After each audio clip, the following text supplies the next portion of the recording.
Okay, we are ready. So now you can begin. Thank you. Thank you so much. Welcome everyone for joining us today. We are live streaming the session with several other Education USA advising centers in the Middle East and North Africa region.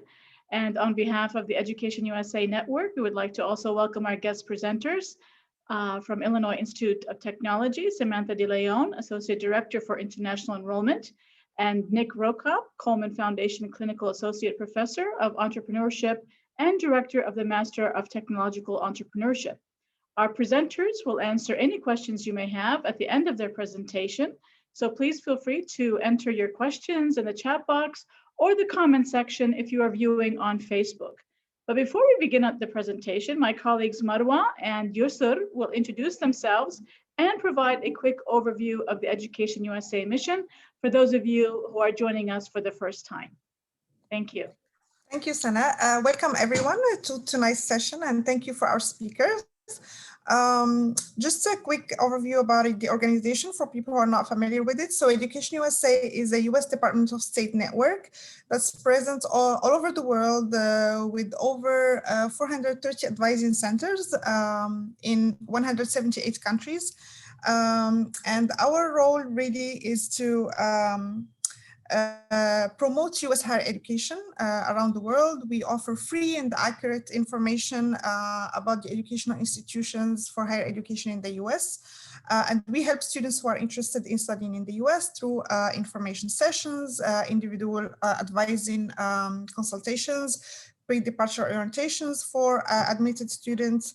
We also conduct outreach in high schools, universities, in American spaces in corners. We organize college fairs where US universities representatives get to meet students from the different countries and have a direct contact and interaction with them. And we help facilitate visits of US representatives who want to meet local students and talk to them about their programs and opportunities. Obviously, recently, a lot of our activity has been conducted virtually. So depending on the country you come from, you can reach out to the Office of Education USA and attend the webinars that we organize, the information sessions, the individual advising, all virtually. We try to help students understand the application process through our methodology that we call the 5 steps to US study.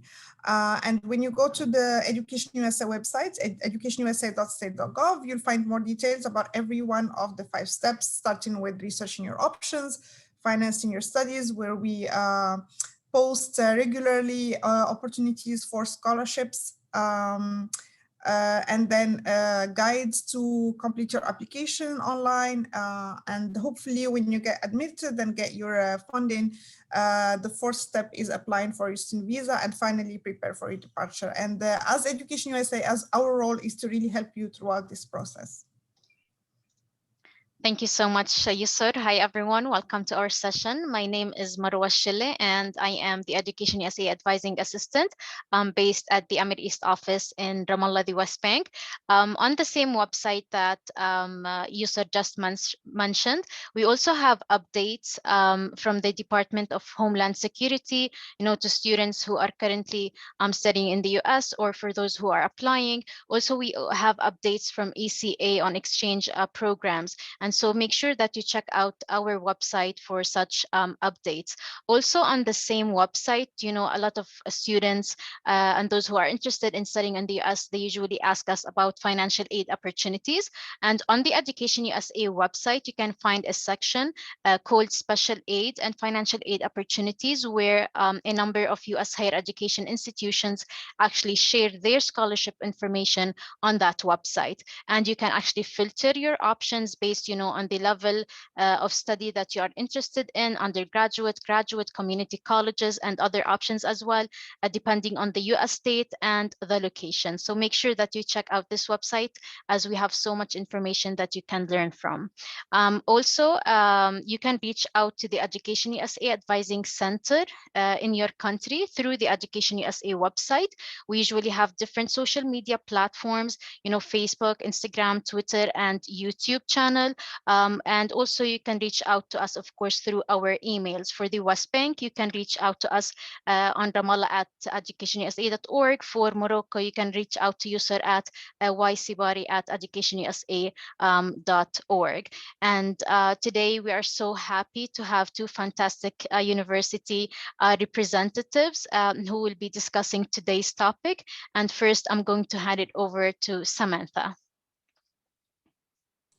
Yes, thank you so much. I'm happy to go through the slides, and thank you for everyone joining us. I know that this is being streamed via Facebook, so if you happen to just be on our Zoom chat, please let us know where you're joining us from. We are very eager and willing to welcome you all to our campus hopefully very soon. So with that being said, I'm just going to go ahead and start and just give a little bit of an Illinois Institute of Technology overview, sharing the university at a glance and understanding a little bit about the admission criteria in our undergrad and graduate programs. So overall, one of the questions that I always get from students is, where is Chicago? And so one of the things that really makes this university so unique is that it is in the heart of really the country. I think that many people know New York, they know California, and they think, oh, Chicago, I've heard of it. People honestly think of us as flyover zone, but we are the third coast.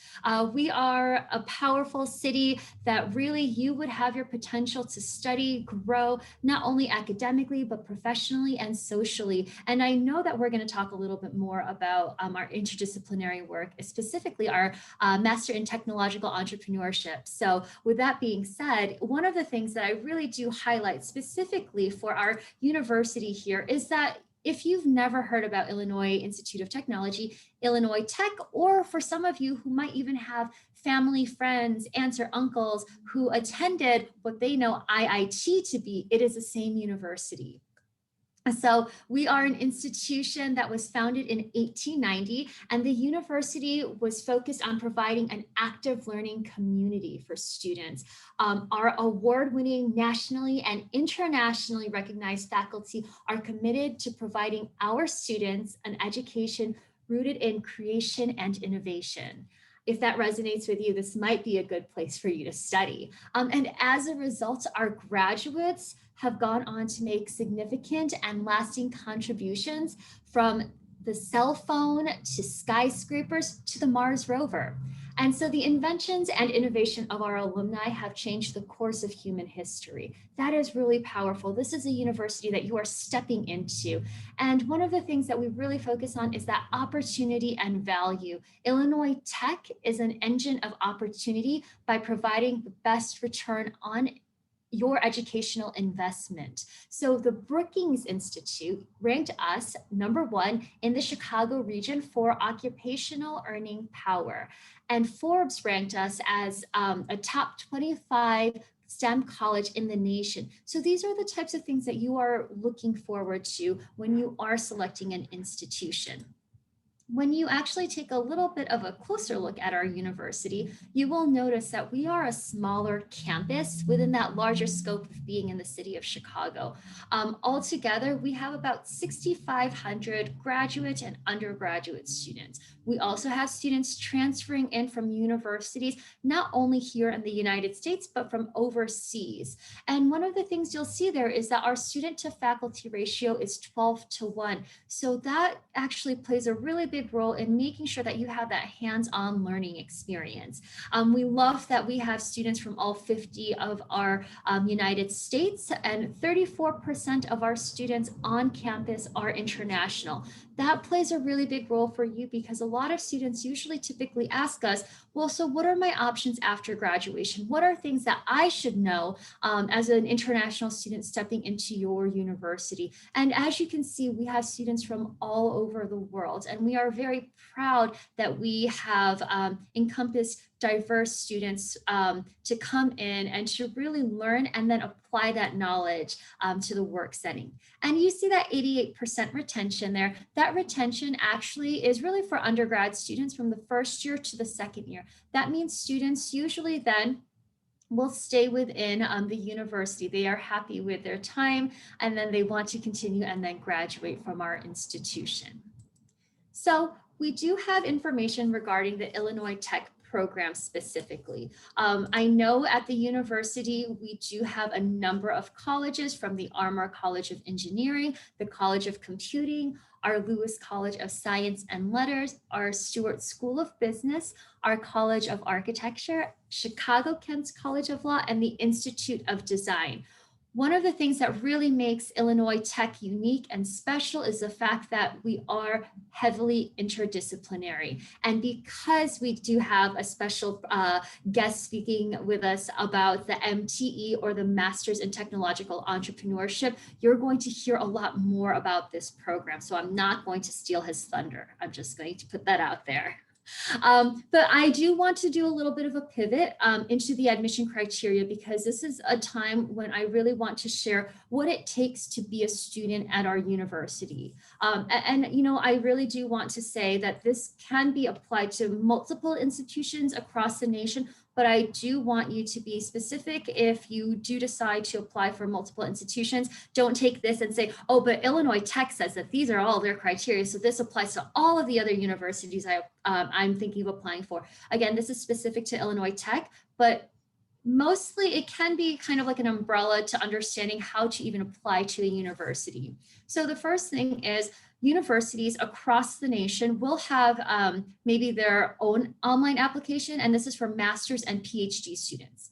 And so we have our own online application, but if you are looking at an engineering specific program, there is something called Engineering CAS. So just make sure that you understand that there might be two different applications if you are an engineering student, or if you're applying to our Masters in Technological Entrepreneurship. Again, that can be something that is applicable at most institutions as well. We are looking at your transcripts. So we are looking at about a 3.0 GPA out of a 4.0 scale. We really look heavily at the courses that you've completed, how well you've done in those courses, to then see maybe your potential at our institution. You know, there's an asterisk over right by the GRE and GMAT, and that's because for the fall of 2021, but even to the spring of 2022 and the fall of 2022, we are optional for the GRE and GMAT at the master's level programs. And so that's just something for those of you who are sitting here thinking like, oh, I really want to apply to a US university. Now might be my chance to get in. And so one of the last other things here I have is a TOEFL, IELTS, or Duolingo English test. That Duolingo English test is a newer exam that you can take from your home. You don't have to schedule an appointment with like a testing center. You can actually, you know, register, sign up for it, and take it as soon as maybe next week. And so that is something that I think we have opened up, so it would be easier for a student coming from other countries to be able to apply to our institutions and having their applications be completed. We also look at letters of recommendation. So you want to ask your professors, maybe an employer, basically about, can you write on my accolades as well as my strengths? And so that's just something to keep in mind throughout the application process. Of course, a resume. If maybe you have exited your university for more than like 3 years now, and you're thinking about, you know, coming back, just update us with what you've been doing in that time, that maybe there's that break between your educational studies and now to where you are. And of course, essay responses. We actually want to know, why are you looking at Illinois Tech? What do you hope to accomplish from this program? And in addition to that, we just want to understand a little bit more about your motivation. And so those are some of the things that really encompass the admission criteria. That last bolded note, though, is that some universities will require a third-party evaluation. This is very important. Every university will be different. They might require a WES, an ECE, or even an educational perspectives. Get in touch with us if you have any questions, but also those other universities to determine what is actually going to be required of you. Now, for those of you who happen to be undergraduate students, I do want to share this because I know that sometimes there are students who are 18 years old in the audience trying to figure out, so how do I apply to US universities for my bachelor's? We are on the Common application, and we are optional for the SAT and ACT. But we have suggested to students that it might work to your favor if you complete this exam, just to be competitive for scholarships that exist. Similar, we are looking for an English proficiency exam, high school transcripts of about a 3.0 GPA or higher, a personal statement, and at least one letter of recommendation if you are coming in as an incoming freshman.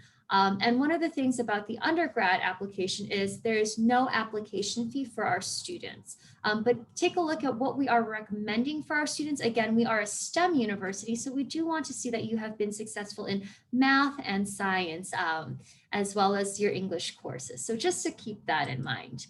So I am very fortunate that I have actually delved into technological entrepreneurship a little bit. Not only am I, an employee, but I am actually a current student taking a course with Professor Nick. And so one of the things that I really am super excited about, though, is that he is here to share with you what is it, because it's something that maybe you've heard of, but why is Illinois Tech an institution that maybe you can think about coming and attending? So I'm going to pass this on to Professor Nick to go ahead and share what is it. Thank you, Sam. Thank you, Sam. And first of all, I want to thank everybody for joining us here and learning a little bit about how you might come and study in the United States, Chicago, and at Illinois Tech. I want to thank the Education USA team who gave us this opportunity and put together this show for you. And of course, my partner and student, Sam. So what is technological entrepreneurship? Basically, there are a number of different types of entrepreneurs. You can have a lifestyle entrepreneur who just creates something, maybe a creative that's selling something or making something and not really looking to scale a business or growing very large. You can have a small business, many stores or restaurants, that even franchises are entrepreneurial. And then you can have scalable businesses that are, intentionally grown from one unit to many. You can have companies that are specifically built to be sold. So in many areas like software, oftentimes a feature becomes a base for a company. And then of course that feature, as it grows and is interesting to the software or the company developing the primary software, then they purchase that company and they integrate it into their main offering. And then you can have sort of the high growth technology based entrepreneurs that take an idea that's out of research or based on some technology, say blockchain, and figures out a way to move that from that idea or that research through a process that finds value by getting it out into a market and hopefully making some difference in the world. So if you give us the next slide, please, Sam. So our Master of Technological Entrepreneurship is a 30 credit, 1 year full-time professional master's degree. Doesn't require a thesis, so it's not a research degree, it's a practical degree. I'm a clinical professor. All of my life, I've been an entrepreneur in various areas, mostly engineering in the steel industry and some in the internet. But so my experience and my teaching is very much aligned with actually doing. So I don't teach with textbooks. I teach through projects, and I teach through engagement of outsiders, experts, and fellow entrepreneurs. So we are a highly experiential degree, and therefore, I believe that you should be working on something pretty much the whole time that you're doing your master's degree. So from the first day that you start to the day you graduate, you will actually be working on a project. And that project then becomes the foundation on which all of the learning you either had before or are gaining now, you build. So if you learn some design thinking, which is one of our core courses, and that's one of the first courses you take, then as you begin to think about the project you're working on, you apply that design thinking methodology to the project. Same if you're taking a business strategy course, then that's another whole idea and sphere of activity that as you learn it from our other professors, you apply that to your project. And that happens from day one all the way through to the end. At the end, you may have a functioning company. You may have a technology commercialization plan that's in place, that you're moving forward. Or you might have been involved in an innovative project with a corporation. So those are our three tracks. You can come up with your own idea. I'm very happy to take ideas that are already somewhat formed, either through thinking about it or having tried it a little bit. You can find a research technology, either at Illinois Tech or one of our amazing federal labs. All of the federal lab systems have technology for licensing, or many companies actually create technologies that aren't core to their business, but are willing then to spin off. And then lastly, you could find a company, whether it's a large company doing a product launch or a new product, whether they're doing a merger and acquisition, or whether it's a venture capital firm or an investment firm where you can actually work with them for the whole year and integrate your activities into theirs, and then perhaps even get a job at the very end of it. We integrate the Chicago tech system, and Chicago is an amazing place. Sam showed you on the map. But what that doesn't tell you is that within a 500-mile radius is more than half of the economic activity in the United States. And what that map also doesn't tell you is that we have 6 very large industries in Chicago. We're not a single industry town like, let's say, Detroit, that when the steel or the automotive industry at one time, when it had a lot of hardship, of course, Detroit suffered from it. If one of our 6 industries goes down, there's still 5 other ones that are generally vibrant. So we're a big logistics hub, we're a hospitality hub, we're a finance hub, a big manufacturing area, and education obviously is a big thing here. So we have a lot of opportunity to apply technology-based ideas and technology into our business. So we have customers, which is a big, big difference, prospective customers nearby. So because of that, we are also an interdisciplinary program, the Master of Technological Entrepreneurship. And in fact, the Stewart School, which is where I'm based, is a business school inside a technological university. In fact, we're the only technology-focused university in the Chicago area. And so that makes the business school, it differentiates the business school. It allows it to work with the technology space in a way that most other business schools don't have access to. We also have a world famous, one of the top institutes of design. And I'm a graduate of that Institute of Design. So I teach design thinking and design methods as I also teach and practice and advise entrepreneurs. We have a law school that is focused on intellectual property. So of course, most technology businesses require a lot of thought and strategy around intellectual property. So we have that particular school as well. And so we employ all of the resources and combine all of the resources of the business school, the design school, and College of Law with the engineering school, College of Computing, Human Sciences that we have at Illinois Tech. So next slide, please.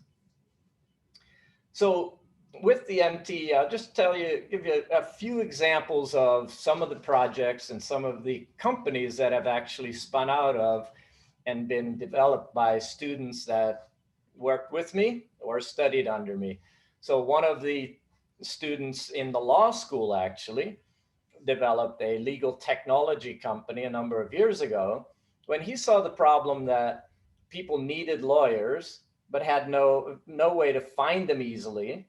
And smallish, single practice, two lawyers at 3 lawyers, specialized law firms didn't have a very good way to find clients. So he created a platform, a technological platform, kind of like Uber, and created that platform for finding, helping those two audiences match.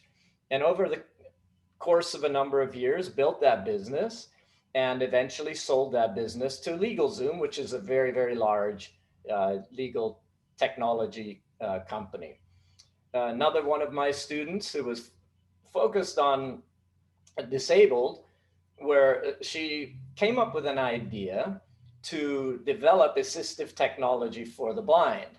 And she didn't think of it only in the sense of, let's say, one thing like another new type of a cane, or one kind of a technology or product. She created a system, and that system included a backpack storage specifically for assistive technologies that particularly blind people needed, communications technologies, and all kinds of things that will help a person be more independent. We have another student who's currently building a logistics company for package delivery, and starting with the problem that we call porch thieves, where a lot of companies now, a lot of companies, Amazon being one of the biggest ones, delivers to homes and apartment buildings all around the country. And there are a lot of packages being stolen today. And there are a lot of different solutions, but he's working on a unique aspect of that. And then we have students who have developed their companies in combination with the arts and technology. And I'm a big fan of music. I love live theater. I have been involved in theater. I've been on stage. And so arts and technology for me are very, very interesting. So one of the things that I ask my students to do in all of my classes, and certainly pre-pandemic, it was a little bit different than it is now, but perhaps in the fall and certainly spring, we'll have networking events again. But I actually make my students go out into the community and interact with the entrepreneurs, with the providers of services, and with other companies and with funders to develop their network, get feedback on their ideas, and motivate the resources to help their ideas grow. And so some of my students have, through just that activity of going out and networking, have gotten jobs in product development with a local Internet of Things startup, as research associates, and working as analysts for venture capital firms. So we've had all of those as a result of the practical and experiential programs that we run. So next slide, please. So here's a couple of brochures that show a few interesting things. First of all, some of my colleagues who teach in the Master of Technological Entrepreneurship. So they come from the design school, the law school, and the business school. And then a couple pictures there of our Kaplan Institute, which is a new building and programs focused around innovation and tech entrepreneurship. And all of the resources of that institute are also made available to the students in the Master of Technological Entrepreneurship, along with students from other programs. And then, of course, there's the world famous Ferris wheel from Chicago at Navy Pier, which is the most visited tourist attraction in Illinois. So I think that's my last slide, Sam. It is your last slide. What do we have next? Well, I was going to say, it's actually for people to stay connected, but I do want to do a shout out because as one of the current students in this program, it's an 8-week course. And I know that sometimes, and I'm just going to be completely honest, and I'm not trying to suck up or anything, but there are times where you're just like, gosh, when will this class end? Honestly, between my teammates and I, we've kept saying, I kind of don't want this class to end. And the reason why is the information is so good. It's the fact that we're actually taking everything that we've learned in the textbook so far and now actually applying it. And I just have to share that because I never in a million years would have thought that I would be working on a project with stable coins and cryptocurrency and learning about digital banking. To be completely honest, my background is communications, political science, as well as international studies. So I have these 3 degrees, and then all of a sudden it's like, wait a minute, I'm just being thrown into something so new, so different, but it's helping us to think in a new way. And that's really where I think that the technological entrepreneurship is coming. And I'm sharing this now because last Friday night, we did the same exact presentation for Southeast Asian nations. And I share this because some of the students were saying, I have an engineering background. Do you think I could be successful in a technological entrepreneurship? And I said, absolutely. And so for those of you who are students here, I see that there's a few of you within the Zoom room, and I know that this is being shared on multiple Facebook platforms, and I know it will be rewatched. If you have any questions, reach out to us. We are happy to discuss your progress and where you want to be in the future. So stay connected with us.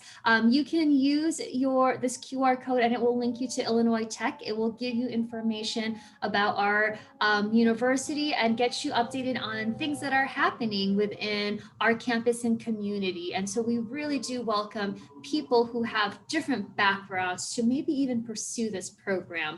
And so we just had to share that. And so I think that it's time for questions. And so I think Marwa, you're going to jump back right in, right? Yes, definitely. Thank you so much, Samantha and Nick, for all the valuable information that you shared. It is definitely a very interesting program. And so the first question that we have, does your program offer the opportunity to intern or work at a leading entrepreneurship institution in Chicago or maybe abroad? Yes, so that is one of the advantages of being in a place like Chicago, that we have access to a lot of entrepreneurial companies as well as entrepreneurial support organizations. We have over 100 entrepreneurship focused organizations like co-working spaces, accelerators, incubators. We have one of the chapters of Techstars. We have one of the chapters of the Founder Institute. We have Future Founders that focuses on young entrepreneurs. We have social entrepreneurship organizations. We have arts and music organizations. So there's a lot of opportunity there. We have some relationships. We have a study abroad group as well, and they have some relationships with groups that create entrepreneurship programs where you can actually, let's say if you're from Chicago studying at Illinois Tech, you could actually go to, let's say, an entrepreneurial center like Tel Aviv or somewhere in Europe or other places. So we do have those kinds of people on our staff that actually create and help facilitate those programs. So. And I think, let's see, as far as students, how many right now in the fall, we've got at least 10 already registered. It's a relatively small program right now, but we are growing the program, and we will probably not make it much bigger than about 20 per cohort. So because it is really, really hard for anybody to manage 20 separate, essentially 20 separate companies or activities like that. So we pride ourselves on our, and I love the individual advising, and that's why we try to keep this an exclusive program and one that gets a lot of hands-on attention. And That's I think, great. Thank you. Sam, you want to, sorry, Marwa, Sam, do you want to take the GRE question? Yeah, Marwa, was that what you were going to ask as well? Yes. Okay. Yeah, thank you for that question. So yes, you heard it correct. If you are a student who is applying for this upcoming fall, maybe spring or the fall of 2022, for specifically our master's programs, we are waiving that GRE or GMAT. So what we are looking for is that, you know, you have completed the equivalent of a bachelor's degree for this particular master's program. We are looking for perhaps a resume. So what have you been doing? Share that with us. And then I think what really is going to help us in regards to your admission to the university is really truly understanding what is it that you hope to accomplish. You know, one of the things that I will say is that this university, for this program, we are looking for problem solvers. I think that that is something that I am learning myself. And I think that this is something where try to help us understand what it is you hope to gain from this. So I hope that kind of shares that information. I did also drop in the Zoom chat my email address. Feel free to reach out to me directly as well. That's great. Thank you, Samantha. We have a question from Ali to Mr. Nick. He is saying that he wants to study computational design in architecture. May I find this program because I am an architect and I am interested to mix the Islamic culture with parametric design. Does the Master of Architecture support this field? So while I am not as familiar with the architecture program, that's a separate program from the Master of Technological Entrepreneurship, it's very interesting that two of my former students actually worked in this particular field. They were both architectural students who came to my class to explore entrepreneurship. One of them actually was very interested in Islamic geometric patterns. And so she took these patterns and printed them onto stationery, onto scarves, onto headdress, onto other types of materials. And through my class, she actually started her business, and it became a business that she ran instead of working as an architect. And so that's one example. Another example is of a young woman who's from Morocco, and she came to study architecture at Illinois Tech. She also became a student of mine, and she started a small business, competed and successfully competed in business plan competitions. She graduated in architecture, but her interest was in the technology side and in actually the filmmaking and storytelling side. So today she is not only practicing in architecture, but is also telling stories through the history of architecture and through her architectural lens and her view. So and both of them were young women in of Islamic faith. So it was just wonderful to work with them. And one of them I still keep in touch with. The other is still a very close friend. So that's how I like to work, is being my students and I become friends and enriched by meeting each other. So Wow, that's great. Thank you for sharing that. We also have a couple of questions that we received through the registration form. And one of them is, are there any scholarship opportunities at your institution for graduate programs? And if yes, what are the eligibility requirements? Yeah, I can take that one. That's a really good question. So for students who are applying to our master's programs, typically departments, so the colleges that a student will apply to, as well as the specific department, have offered scholarships to students. Most of them are merit-based, so we are looking at things like your grade point average. Perhaps if you do have that GRE or GMAT, we can then identify if you would be eligible for, let's say, a higher scholarship. But there are special opportunities that we do have. So I believe we just did our last round of our global decision days, but our admission for this upcoming fall is still open.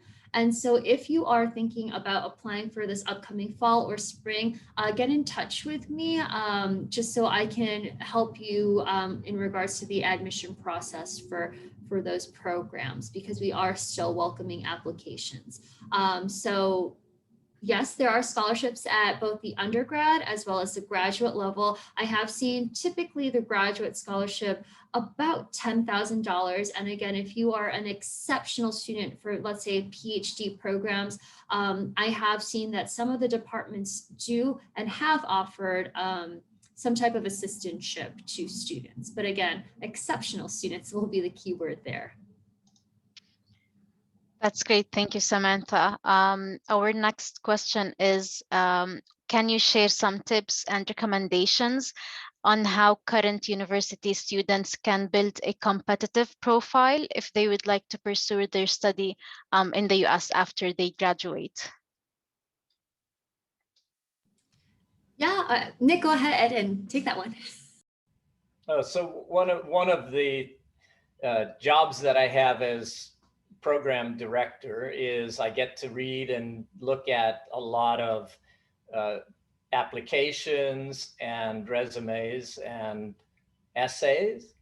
And for me, and I'm not saying, I probably can't speak for all program directors, but for me, when I look for students in my field in entrepreneurship and technological entrepreneurship, then I'm looking for students who are passionate about something that they are working on, something that they're doing. It doesn't have to be a business related, but it has to be a passion toward doing something outside of what you're normally required to do.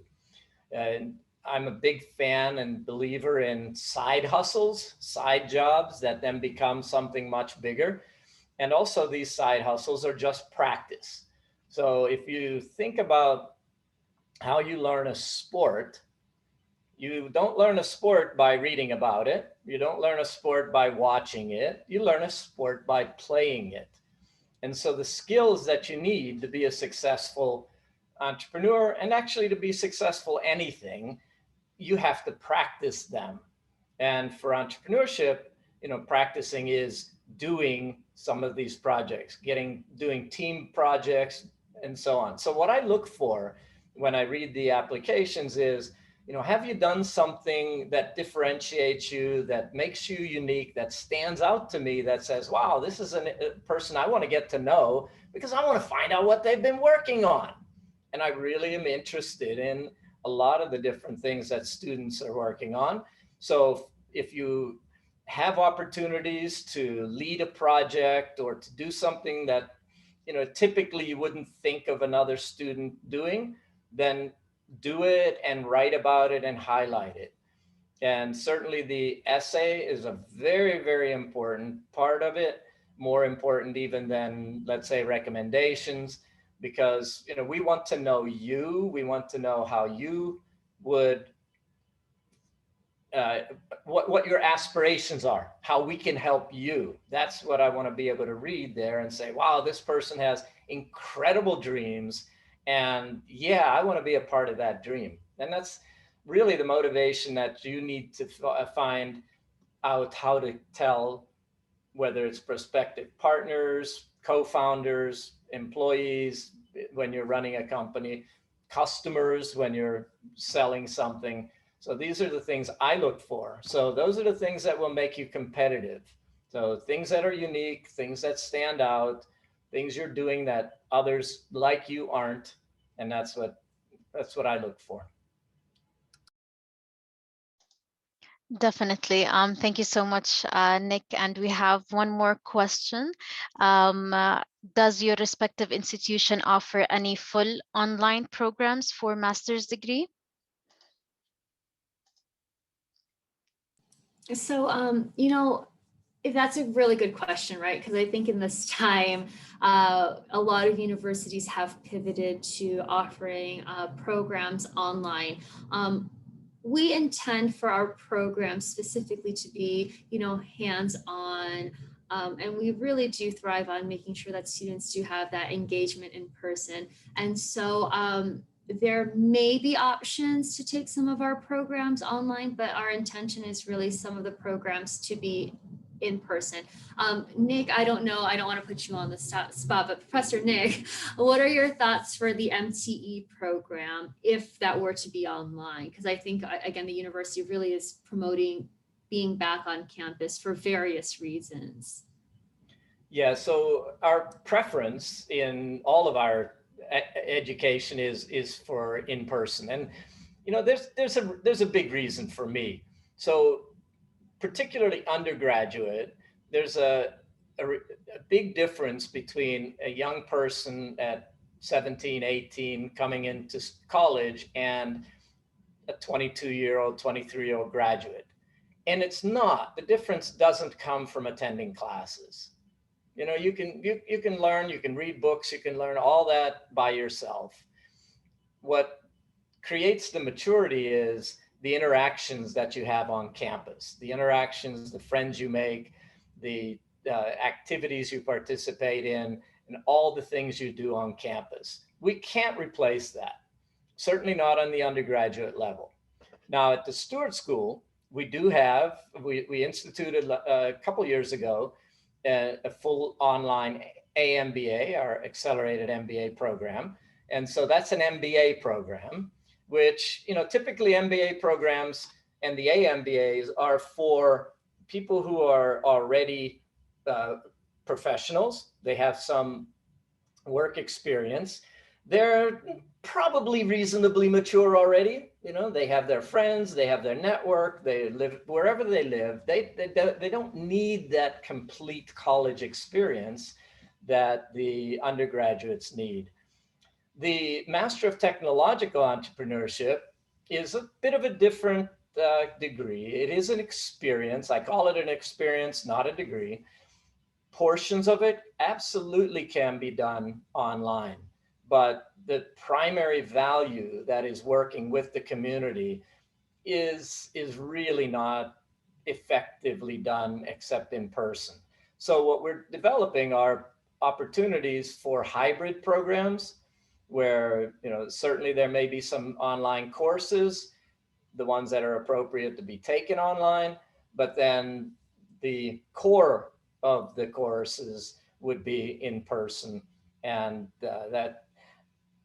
that's just the nature of entrepreneurship. As I said, you can do lots of online entrepreneurship courses. Y Combinator has a good one, Techstars has a good one, but you will not have the experience that you will when you're actually doing it yourself and doing it in a community of others who are able to support you and with whom you can actually share that experience. So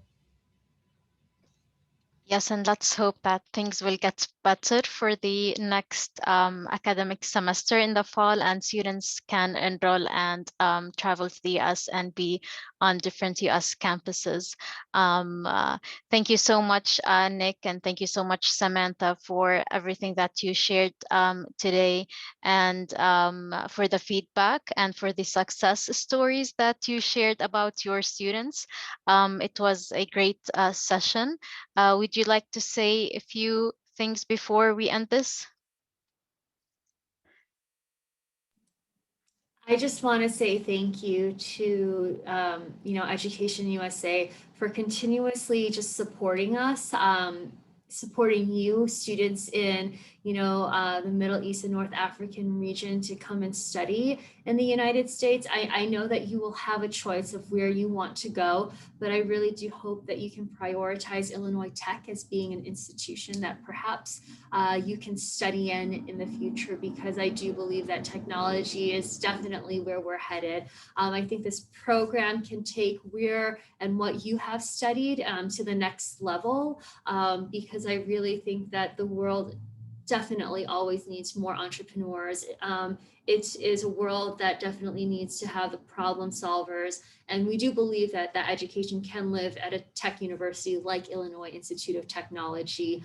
I want to pass it to my professor, Nick, who I appreciate so much. Again, it's hard to think that I'm already 3 out of the 8 weeks, but then at the same time too, I'm going to say it's done and I can't believe that my class is already over. So I'm going to pass it to him for anything else that he would like to say. Sure. Would like to make sure that anybody who has any further questions, I'm happy to answer them over email. I see there's one in the chat about a young man who plays chess. I love chess. We actually have a chess club at Illinois Tech, and without knowing anything more about you, you should apply and see what happens. That would be great. And the English requirement, there are programs, there are a number of students from the Middle East particularly who come over here and study English for a year prior to getting into the university. And I know when I'm an immigrant to this country, I'm actually a refugee. My family came over as a refugee family. And granted, I was much younger. I was 9 when I came here, but it took me 3 months to learn English fluently. But the kids learn faster than adults. But I do know that I have a lot of students who are improving their English every day, and they get their base by at least studying for some period of time an intensive English experience. So we would love to have more students over here. And I'm particularly sensitive to the immigration situation because, like I said, my family was a refugee family and we did very well in this country. And I support immigration and immigrants. So. That's great. And we always tell our attendees and our contacts and students, reach out to Education USA advisors in your country, reach out to universities and colleges in the US. Don't be afraid to ask your questions if you can find them on the website. If you want a contact at a specific university and you can find it, reach out to us and we can definitely help you. US universities and colleges, they are eager to have more and more international students at the respective institutions. Again, I would like to thank everyone for today's session. Have a great evening or have a great rest of the day, depending on where you are right now. Thank you, everyone, and goodbye. Thank you so much. Thank you. Bye-bye. Bye-bye.